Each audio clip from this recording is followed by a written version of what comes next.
in a marketing agency that works with some of the biggest service businesses and creators across social media to help them create profitable lead magnets that convert into sales and customers for their business every single month on autopilot. And in this video, I want to run you through something I like to call the Lead Magnet Doctor, which is an internal SOP that I have at my marketing agency, which we use, me and the team use to identify bottlenecks and troubleshoot why a lead magnet is not converting.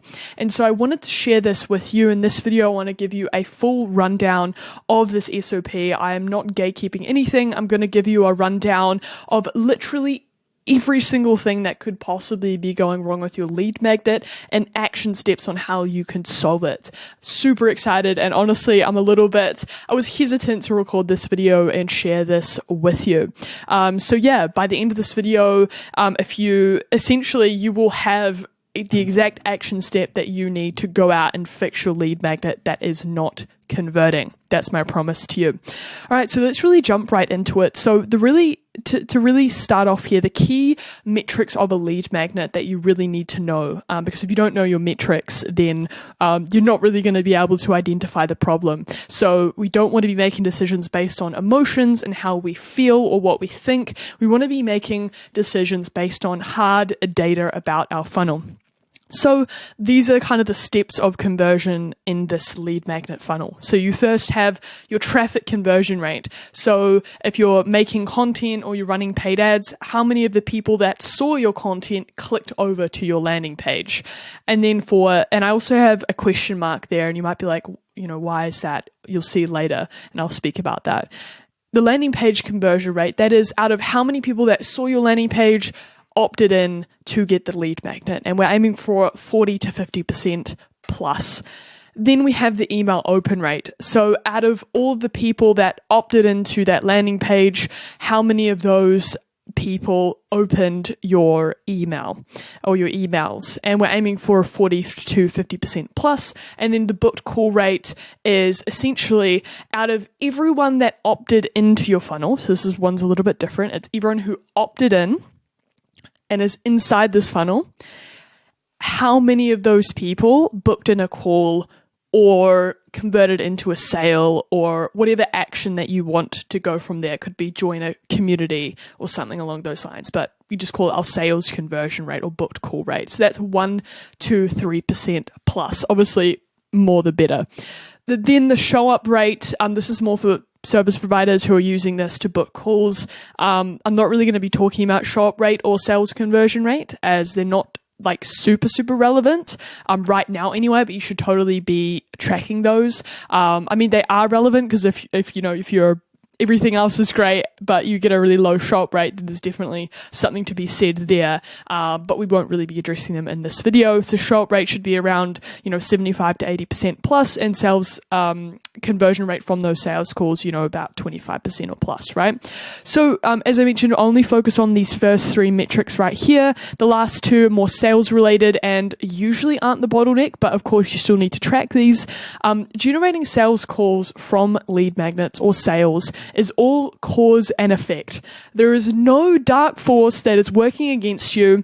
And to be super clear, lead magnets can and do work, right? It's not that the lead magnets don't work. They totally do. You're probably just doing something wrong. So it's all cause and effect, right? And so the goal of this video is to help you identify that cause and effect relationship. And really the thing we need to do here is just to find the bottleneck of this system. So, what's getting stuck here that is, causing this not to convert. Really important. We can only measure the effectiveness of a change, or we can only identify that there is a bottleneck after sending at least 1,000 people opting into your lead magnet. So we need at least 1,000 people to opt in, which means if we're working backwards, we need at least 2,000 people viewing that landing page, right? If we're at a 50% conversion rate. More people that view it, the better, the more data we have. Having less than 1,000 opt-ins and deciding to make a change is stupid, irrational, and impulsive, and the data you will get will not be statistically significant. This is extremely important, so you cannot make any changes or decisions unless you have at least 1,000 people opting into this. Okay. Let's move on. So how do you fix your traffic conversion rate? If you're not basically getting people to the landing page, if there's not enough views to this landing page. So traffic conversion rate is just the number of people who saw your ad and then click through to your landing page. There's multiple ways you can drive traffic to a landing page. You have paid ads, cold and warm outreach, or content, and just to really run through it, you can run ads on social media. You can have a campaign dedicated to getting new subscribers, like cold email or messaging people that you have the resource, or you can have content. Now, I'm not really going to focus on cold or warm outreach or paid ads. We're still toying around with ads, so I don't feel comfortable sharing a ton of stuff here. But if your primary reason to getting people to your primary channel for getting traffic to your landing page or lead magnet is content, then I'm going to run through some points here on how, like, if you're not effectively converting all of your content into landing page viewers, you're not getting enough landing page viewers there, then these are some things that you need to take action on. Again, I'm not going to run through cold or warm outreach or paid ads because those are rabbit holes of their own. Let's really dive into content here. So how do you get people to go to your landing page from your lead magnet? Is your profile optimized? So you have to make sure you have your landing page link in the following places. In your bio across all platforms. On Twitter, make a pinned tweet. On LinkedIn, add it to your featured section. On YouTube, add it as a top link in every single part of every single video description. On Instagram, have a pinned video of you talking about it. On TikTok, also have a pinned video. Other thing, does your bio clearly state what you do and why someone should follow you? Do you have a professional headshot? Do you have a professional banner? Just some really low-hanging fruit items there. Next, are you posting content related to your ICP and lead magnet? I would really say this and this is really the most important parts. Actually ensuring it's in your bio and then posting content related to your ICP or lead magnet. Because otherwise, you are not going to attract or generate the right audience. And if you are a marketing agency and let's say you're creating content for people and you have social media marketing services and your ICP is real estate agents, but you're attracting, roof cleaning services, and it doesn't really through your content, if you are posting videos that attract roof cleaning people, then your lead magnet that's trying to attract real estate agents it's not going to work, right? You're not going to be attracting the right person. So how do you basically post content related to your ICP or lead magnet? Basically, you could pull snippets from your lead magnet and repurpose that as content. I actually have an entire blog/post about that. So if you want that, comment below or hit reply and I can send that over. Also as well, ask yourself, if your ICP saw this, would it grab their attention and would it give them value? And value is just basically defined as someone has a problem and you're providing that solution. So basically basically posting content that's relevant and solves your ICP's problems. Next, do you have at least 3 to 5 CTAs per week to check out your lead magnet? So on Twitter, you can do this thing where you can have this automatic reply where if your content reaches a certain amount of likes or views, you can have it reply to that tweet with a CTA to check out your lead magnet. So I highly recommend doing that. And also in your Twitter content, you can just leave a soft, a CTA where you're just telling people, hey, check out my bio. On LinkedIn, you can also link your lead magnet in the comment section, or at the bottom of your post, add a PS, I have this thing. If you struggle with this pain point and you want to get this outcome, then check out my lead magnet. Or you can put it in your CTA to your featured section, hey, check out my featured section. And also you can add verbal CTAs in your video content. So those are the really big needle movers that'll help you get more people to your landing page. I should really write here how to get more people to your landing page with your content. All right. This also as well is pretty relevant to paid. For example, on Twitter, if you're running a paid Twitter boost or something like that, then you'd also want to optimize these things. So anyway, let's move on. So the next really big thing, which is really fun, is your landing page. So if your landing page is not converting at 40 to 50%, which means that, out of all the people that see it are 40 to 50% of them clicking that opt-in box and putting in their email, then these are the things that you need to be looking at to change. So firstly, we really need to make sure, and I emphasize again, have at least 2,000 people seeing your landing page. If not, you do not have enough data yet, and we need to keep sending traffic to the landing page. And do not continue with the rest of this video if you have not gotten at least 2,000 people to see your landing page, as it's just stupid to make any changes and irrational. So wait until the page gets at least 2,000 people. Should really say 2,000 people, because the more the better. Before making any changes. So if you do have at least 2,000 people, then these are some things you can do, or like ask yourself and check. Number one, are you sending the right audience to this page? So as I mentioned before, really, really important on social media, are you actually posting content related to your ICP of this lead magnet?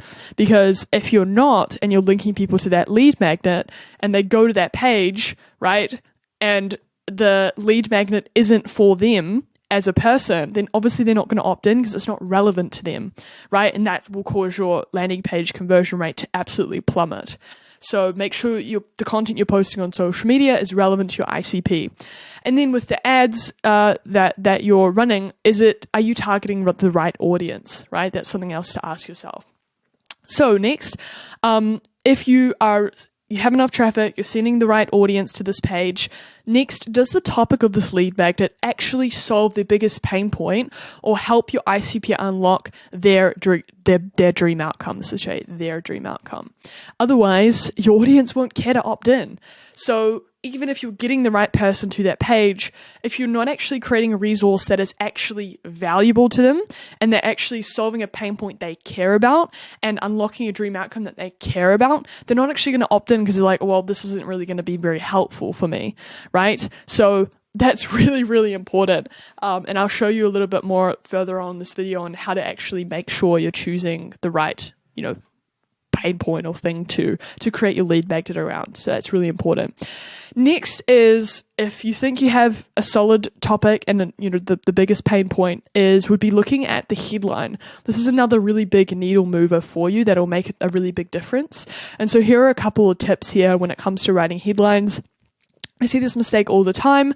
Make your headlines tangible and outcome focused. So what I mean by tangible is when you read it, you should be able to, you should be something that you can grab in real life. So for example, right, let's say you are creating, your lead magnet is about how to make more money.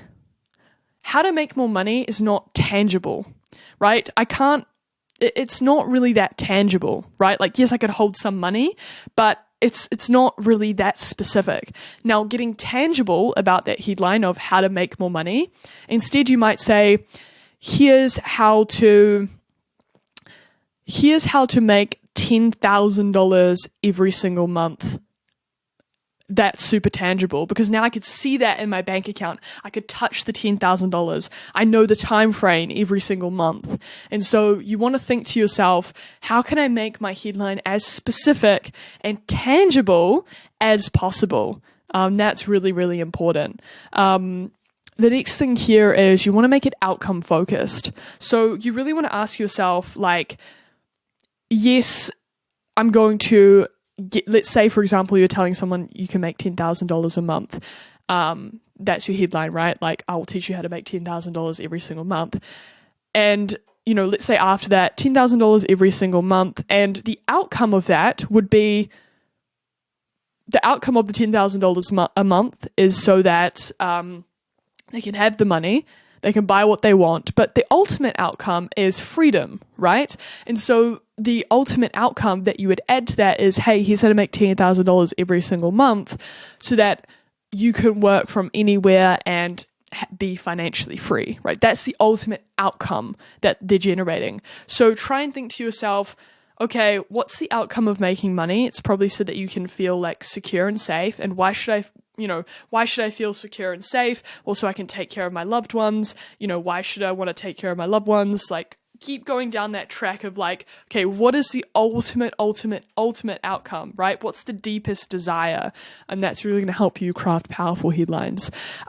Also as well, when you have a page, like a landing page, as I said before, 80% of it comes down to the headline and 20% of it are, other tweaks that you can make. So that's why the headline's so important. Also ask yourself, is your headline clear, not clever? So you might think, I want to get really, really clever and make something creative, but at the end of the day, you want to make it clear, not clever, because people, they can't see what's inside of your mind, right? They don't get when you're being clever. You want to make it super clear, because when someone's confused, they don't take action. Is your headline tangible, not intangible, not vague? I already mentioned that. And also as well, the title of your lead magnet should call out the who. Of the EEC. That's just email course. So that's a type of lead magnet. So your audience clearly knows whether it's written for them or not. So when they come to that page, they should know this is for me, right? So you could make this, to make the stupid simple for you, literally put your ICP's name on that lead magnet. If you're targeting B2B service businesses, then put B2B service businesses so that when a B2B service business CEO visits that page, they go, this is for me, right? Next, the title should define what you're covering. I know it's really simple, but what are you going to give them, right? That's the first thing. It also should define why they should care. So if going back to the example before of, $10,000 every single month. Okay, like, why should I care? And we kind of mentioned that before when we talked about the outcome focus. They should care because it'll help them generate financial freedom and take care of their family. Also as well, keep things pretty concise, because more is less. Sometimes shorter, more punchy copy is best, and try not to repeat, the same word more than once. All right. Let's keep moving through this. So the next thing as well for your landing page is, do you have social proof? So why should your ICP trust you and listen to you? This is so important. And that's why at the start of the video, I mentioned to you, even in this video, to use an example, I said, hey, we work with some of the biggest business owners and creators to build these lead magnets, and that's why you should trust me, right? The other thing as well with social proof, try and add it above the fold if possible. What I mean by that is when they first land on your landing page, that they see some sort of social proof without having to scroll down. That's really important. Also follow the rule of one. So this means that there should be only one single action that someone can take on your landing page. So that's why I highly recommend removing your lead magnet from your website, because you're giving people too many buttons to click. They should really only be able to click one button, which is that opt-in button to put in their email. Otherwise, your traffic will be diffused and it will plummet your opt-in rates. Is your sign up form above the fold? So the same thing as the social proof. We want to make sure that people don't have to scroll in order to opt in. They should just be able to see that page right there and opt in right away without having to scroll down, as that reduces the friction, right? And the more friction points we put towards someone making an action, the less likely they're going to take that action. The next thing I really always recommend, and I always do for every single lead magnet I create, is add some sort of book mockup or image to make the value or the lead magnet feel more tangible. This makes your lead magnet feel like an actual real product in real life, even if it isn't, right? Just create a book mockup of what it might look like if you printed it and made it physical. It massively increases the perceived value of your lead magnet. So definitely add something like that. So yeah, ask yourself, do you have all of these things? If your lead magnet isn't converting, and if you have all these things in place, then you should be converting fine on the landing page. Now, let's say you have your landing page is sorted, you're converting pretty highly. The next thing you want to look at is your email open rate, and we are aiming for 40 to 50% email open rate plus. All right, so the first thing you really want to look at is your subject lines might be fine, but you have deliverability issues, which means you're landing in spam. So a couple of points here, I won't go too in depth, but things to really look into, because these are rabbit holes of their own, but things you can kind of go through here. Do you have a dedicated sending domain? So like a subdomain that you're using. So for example, my domain is flowlink.com, but I might use sendflowlink.com to send out my emails. I have a relatively small list right now, so I don't necessarily need to do that, but in the future that I will be. Do you have DNS settings set up correctly? So these are things like DMARC, DKIM, like there's these settings in your DNS settings there are settings in your domain provider and inside your DNS settings that you have to make sure you set up correctly. I won't go too in depth. Sounds technical, but it's actually super easy. If you have any questions about this, then feel free to reach out. Clean your list. So if you have a pretty big list, you want to be removing unengaged people, unengaged subscribers, because that will really destroy your deliverability. Because if you're sending emails to people that aren't interacting with your stuff, then internet service providers are going to go, oh, people aren't interacting with these emails, so it lowers your deliverability, right? The other thing is also warm up your list as well. So this is something to do if like, hey, you have a really big list and you want to send out, a bunch of stuff. You want to make sure that you only send to warm up your list over time to build reputation with internet service providers.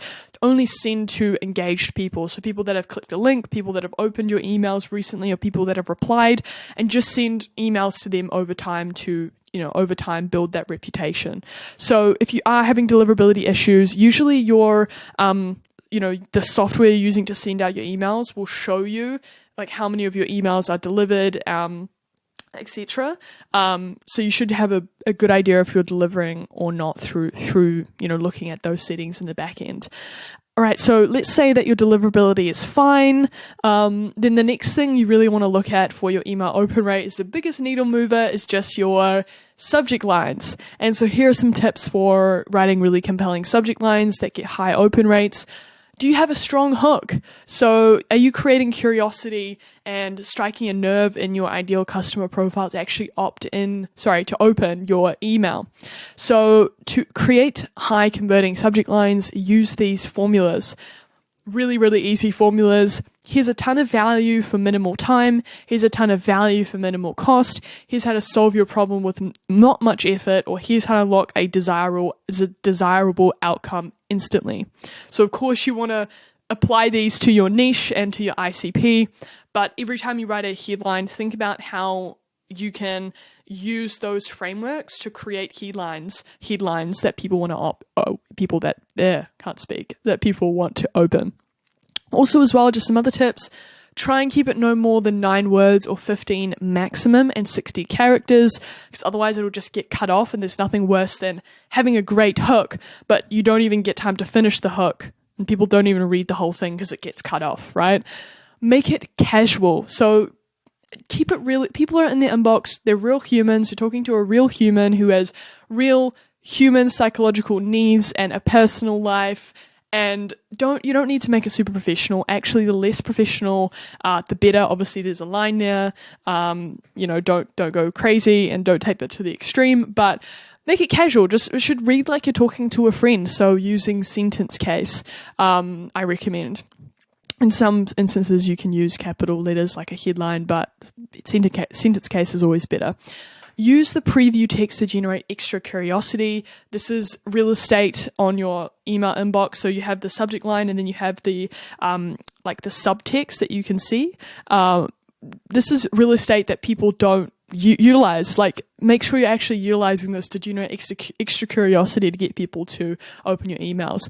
The next thing that really helps as well is using visceral, can't say that word, tangible language, and be super specific. So things like ouch or wow, or like things that are really like visceral language, strong emotional words, and make it really specific. Again, specific is always better. So yeah, just as a recap, if you're not getting good email open rates, check if you have deliverability issues and try testing different subject lines for your emails. Those are really the main 2 things that are going to help that. If you have good deliverability and good subject lines, then you are going to get great email open rates. All right, so the next thing you'll be looking at is booked call rate. You could also call this sales conversion rate or booked call rate, whatever action you're trying to generate through the lead magnet.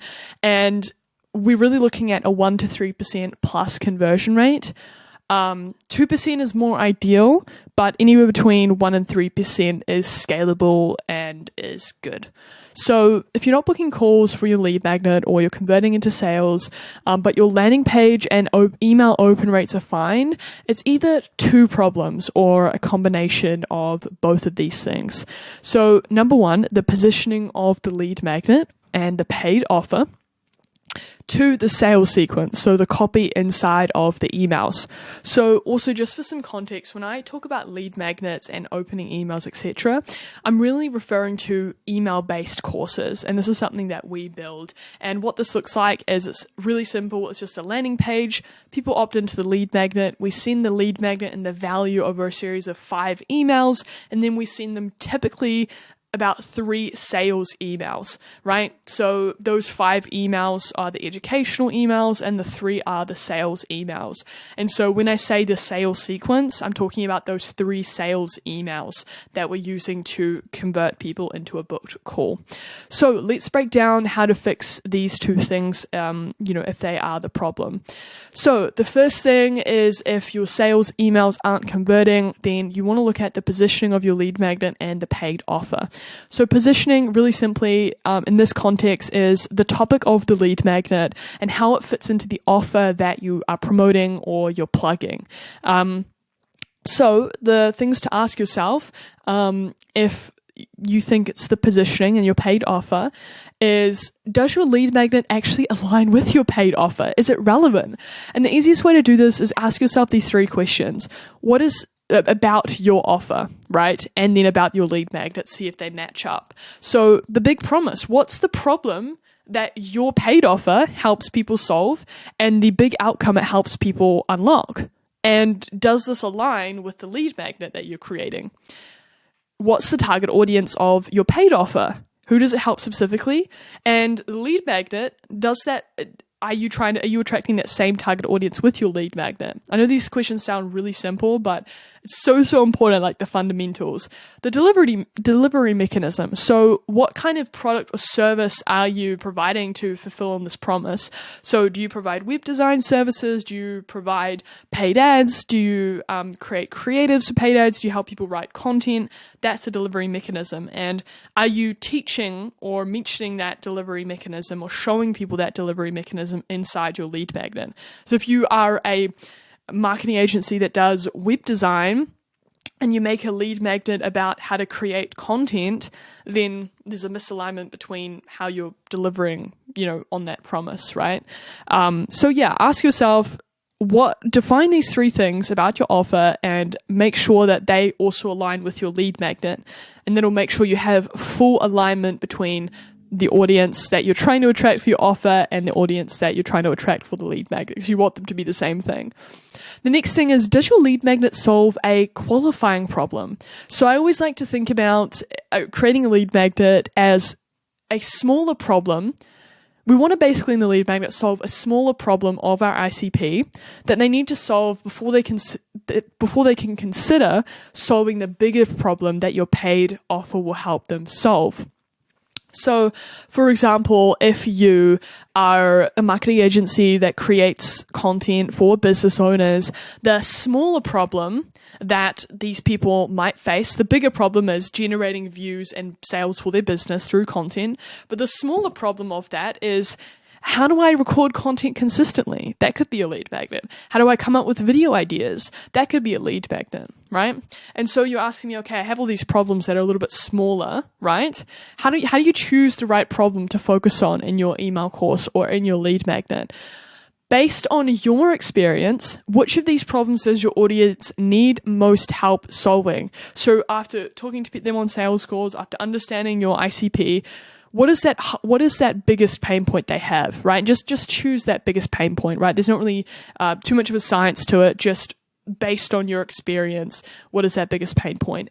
Or you can ask yourself, what's the highest leverage problem to solve for both you and your audience, right? Also as well, the more problems that come to mind, that's good. But again, we just really want to be solving one main problem through this lead magnet to keep it really straightforward. All right, so the sales sequence. So let's say you have the positioning right, which means your lead magnet 100% aligns with your paid offer and it's solving a smaller sub problem of your main offer and you're attracting the right people, that's all great. Awesome. Next thing is, let's say we have, I accidentally opened that. Let's say we have the perfect person who's going through all of our emails. The next thing is the sales sequence. So the copy inside the actual emails. If you don't have, these things in place, then you might have all of this alignment, you have everyone going through it, but you're not converting through the sales email. So here's how to fix that. So there's a really great resource for this that, Charlie Morgan talks a lot about these things, and I got a lot of these ideas from him. I'm sure he didn't come up with them, but that, I'm just basically putting them to my own words and, putting them here as they were super, super helpful. And he talks a lot about first principles thinking, which is how I really want to be thinking about these lead magnets and how I do think about these lead magnets, because there's no point. I could give you this hack where it's like, use this subject line, use this headline, but, that's not really going to solve the fundamental problem here that you have, right? So to jump right into it, there are 3 things that will make the biggest difference to your sales sequence conversion rates. So when I say sales sequence, I'm talking about the actual copy inside those 3 sales emails or 3 or more sales emails. And this is essentially, if you don't have an email course, or if, it's the copy that is getting people, it's the CTA at the end of your lead magnet that is going to drive the sales. That's what I'm talking about here. So the first thing we're going to really dive into that's going to make the biggest difference is, do you have a compelling offer that you're actually pitching people? This is the biggest needle mover, because if you have a good offer, then selling is extremely easy. If you said in your email, hey, you had the crappiest copywriting, but your offer was, hey, you can buy this $1 million Lamborghini and it only cost you $100,000. Selling that thing is going to be pretty damn easy, and you're not really going to need a lot of these other aspects. Now, obviously, you'll still probably need some, but it's going to be really, really easy for you to sell things. So the foundation of everything is, if you have a compelling offer already, and that the offer is everything. That's really what I'm trying to say at the end of the day. Something I would really test as well is if your offer is you're not selling a booked call, you're maybe selling something a little bit lower ticket, I would also test the pricing. So you might test at a higher price point, a lower price point. This is something that we've really been experimenting with, because if your price point is too high, then that could also be a big bottleneck, right? So that's also something to test in your sales emails. All right, so the next thing is these 2 things that you really need at a fundamental first principles level is you need to instill confidence and pain. So firstly, confidence. Are you giving people enough confidence, which fundamentally means belief and trust in you and your business that you can solve their problem? So every time you write an email or sales copy at the end of your lead magnet or in these sales emails, you want to ask yourself, how can I remove doubt in the reader's mind about working with me and why this won't work? Because the opposite of confidence is doubt. So if you just remove doubt, you naturally create confidence. So I like to think to myself when I'm writing sales copy, what are the things, if I had this most, let's say, annoying Tom on my shoulder who was just the biggest devil's advocate about me pitching this thing, what is he going to be piercing into my ear about? This won't work. What about this thing? Oh, that doesn't work because of this. I tried this before. It doesn't work. Destroy bloody Tom's doubt. Bloody Tom's doubt. Destroy this guy, Tom, in the side of your ear, the biggest devil's advocate. Destroy his doubt so much so that he has absolutely nothing left to say. Every single piece of doubt that he might have about working with you. All right, so here are some ways that you can give people confidence.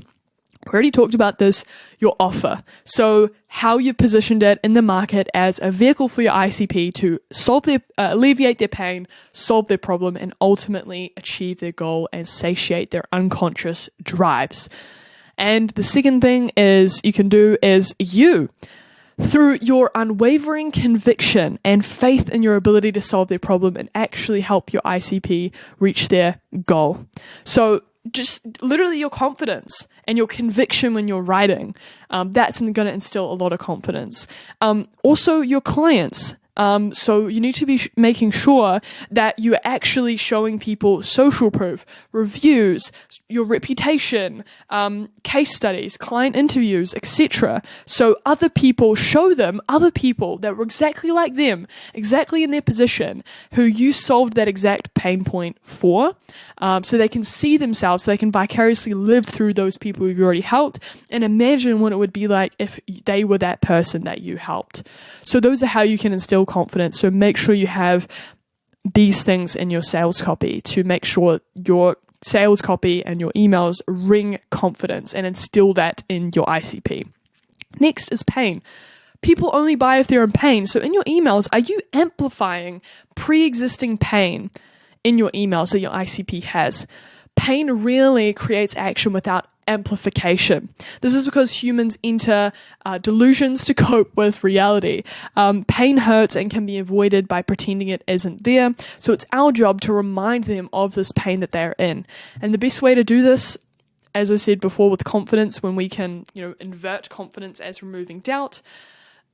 When it comes to pain, if we want to invert that, if we want to basically amplify pain, we need to remove comfort, as comfort is the opposite of pain. So how do we remove comfort and amplify pain? Explore their problems. So explore all these obstacles they have to be facing, talk about them, emphasize them, and really show them that you understand the problems they're going through. Reveal the unmet needs. So you could say things, I know it's not about making that money. I know it's about, feeling like you're good enough because you never felt like you were good enough as you were a kid. Like, you could really tap into those things, right? And that's really going to be super compelling for people to reveal that pain that they're in. Also as well, revealing having what isn't wanted. So basically, which is basically existing, that the person is existing in a current situation that they do not want or they're unable to escape. And so really painting their current situation of pain and how they aren't satisfied with having what they don't want. Then the other thing is wanting what isn't had. So emphasizing this desired situation which they don't have and they're unable to obtain, but you can help them get. And then also remind them of the bad things that will happen and the suffering as a result of staying in that situation. So what are the consequences of not taking action with you? Might be being broke, feeling tired, lethargic, being unloved, and all of these things are going to help you amplify that pain and remove that comfort that someone is feeling that is keeping them where they are. So in your sales emails, you can do all these things by asking questions. By the nature of you asking them in your emails, it will create pain. Explore these problems and really describe them and talk about them, because the nature of you describing them and talking about them is going to build trust and confidence, because you understand those problems because you can communicate them to them. And really show them that you understand those pains better than even they do. Discuss the consequences they are experiencing because of their situation, and create real seriousness, explaining the weight of their situation and the consequences that will happen if they don't make this change. All right, so here are some. So basically, those are the three main needle movers for your sales copy. If you have a really compelling offer, if you're instilling confidence, and you're really amplifying pain, then your sales emails are going to really convert, right? But here are some other tips. They're not as big needle movers as the points above, but there are good tips to really make sure you're optimizing your sales emails as much as possible. Ensure your CTA is big and not hidden. So it should be at least H3 or H2 and bolded. These are just header 3 and header 2 are just formatting in emails. So make sure it's actually big and obvious, right? That's the first thing, and make sure you only have one CTA per email. So if you want someone to book a call, the only CTA should be book a call. It shouldn't be book a call, join my community, and here's another resource. It should just be book a call. That's it. All right. All right, and number 2 is you can also increase the urgency of your offer. Now, if you have a good enough offer, you really shouldn't need a lot of urgency to sell it. That's why I always recommend to look at the root cause, the offer, rather than trying to add urgency. What you can do is use a tool like Deadline Funnel. Depending on what email software that you have, you want to make sure that it actually integrates with Deadline Funnel. But for example, you could offer people a discount, so it automatically expires after a certain amount of days. That way you're able to actually create real FOMO and give people a stronger action to take right now. So, or it could be with a book a call option. You could say something like, hey, I literally only have this many slots on my calendar. Show a example of your calendar. We only work with X amount of people every single month. You can make it ethical, right? Like, genuinely ask yourself operationally, how many people can you take on, and tell people that number, and how many slots that you have left for the month. So you could also do that. Also add a frequently asked questions email. So clarify all the most frequently asked questions and objections people ask about your service. If you don't have a sales page, this is going to be really helpful. And this is a great email to add for the second to last day of your sales sequence. If there are any people on the fence and they just might have this doubt, this objection, and you just answer that one in that frequently asked questions email, that could be the thing that gets them over the line. Next thing is you want to add pictures and images to your social proof. So if you're adding screenshots of testimonials, of results, make sure you really add screenshots if you can, and if you have them, even link out to videos or embed video testimonials, because it's more visual and it's also more believable as well. Also add, as I mentioned, video testimonials. You can either link it off to like another hub or like a page if you have like, hey, here are our case studies. Again, be careful with this because you don't want to diffuse your traffic. If you have a link to your website or video testimonial and they click on it and they're lost. They could click on your website and then go down a rabbit hole on your website and then go onto your social pages and then you've lost them, right? So just be careful about linking off too much, if you can. And then lastly, this is a really small thing, but it could be really powerful, is send an additional 1 to 2 follow-up emails for people who click your sales page link or click your book a call link, and send them more emails, because they're showing intent to book a call. They haven't quite yet, and they might just need those extra reminders, that extra few emails from you to push them over the line and book that call. And naturally, these are more warmer leads than people that haven't clicked that link. So you can segment your list and send them a few, other emails. And you could be really simple about this. It could literally just be, hey, just a reminder here, this is what we're going to cover in the call, just reminding you of this pain point and this dream outcome. Here's another case study, book a call here. Like, it could be really simple, kind of just extra follow-up emails. So yeah, that is literally everything. That is the full troubleshooting document, which means that if your lead magnet is not converting, you have this entire document to really go through and go, okay, am I doing this? Do I have this? Almost like a real checklist for you. And so if you have every single one of these things that I talked about in place, then there is no doubt that your lead magnet is going to be helping you book calls and generate sales for your business on autopilot. And this is super, super powerful stuff. And I really want to emphasize as well that this is all cause and effect, right?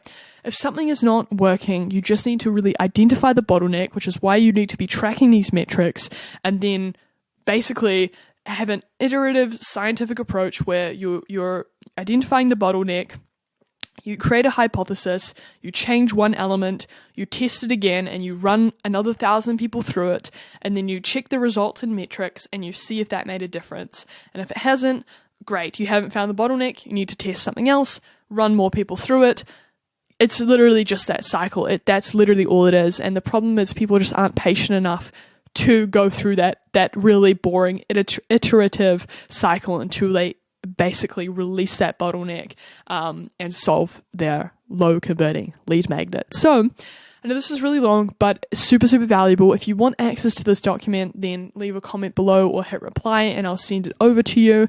And yeah, that's pretty much it from me.